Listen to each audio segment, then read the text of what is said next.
संगीन मस्जिद वक्फ जमीन प्रकरणात नामदार समीर काझी यांच्या विरुद्ध दाखल याचिका हायकोर्टाने फेटाळली. हायकोर्टाने याचिकाकर्त्यालाच फटकारले. बेधडक न्यूज मध्ये आपले स्वागत. मी समीर सरकार. बीड जिल्ह्यातील संगीन मस्जिद वक्फ जमीन प्रकरणात महाराष्ट्र राज्य वक्फ बोर्डाचे अध्यक्ष समीर काझी यांच्यावर सातत्याने आरोप करण्यात येत आहे. नामदार समीर काझी यांच्या विरुद्ध मुंबई उच्च न्यायालयाच्या औरंगाबाद खंडपीठात याचिका देखील दाखल करण्यात आली होती. मात्र सदरील याचिका हायकोर्टाने फेटाळून लावली. त्याचबरोबर कसल्याही प्रकारचे पुरावे नसताना जाणीवपूर्वक न्यायालयाचा वेळ वाया घालवल्याप्रकरणी हायकोर्टाने याचिकाकर्त्यालाच फटकारले. बीड जिल्ह्याचे भूमिपुत्र समीर काझी यांनी महाराष्ट्र राज्य बोर्डाच्या अध्यक्षपदी नियुक्ती झाल्यापासून त्यांच्या विरुद्ध जाणीवपूर्वक खोटे आरोप करून त्यांची प्रतिभा मलिन करण्याचा प्रयत्न काही लोकांकडून सातत्याने केला जात आहे.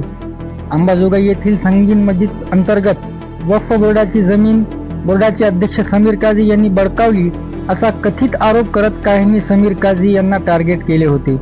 याच प्रकरणात समीर काझी यांच्या विरुद्ध मुंबई उच्च न्यायालयाच्या औरंगाबाद खंडपीठात याचिका देखील दाखल करण्यात आली होती. या प्रकरणी हायकोर्टाने सदरील याचिका फेटाळून लावली. समीर काझी यांच्याकडे वक्फ बोर्डाची जमीन नसल्याचे स्पष्ट केले.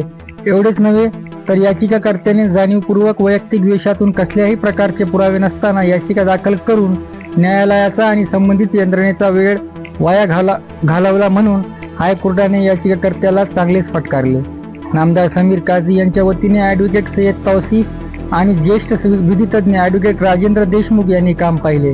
दरम्यान गेल्या 5 वर्षापासून सातत्याने समीर काझी यांच्यावर कथित आरोप करून त्यांची राज्यभर बदनामी करणाऱ्यांना हायकोर्टाच्या निर्णयामुळे मोठा दणका बसला आहे. यावेळी समीर काझी यांची प्रतिक्रिया घेतली असता ज्यांनी बदनामी केली त्यांच्या विरुद्ध कठोर कायदेशीर कारवाई करणार असल्याचे ते म्हणाले.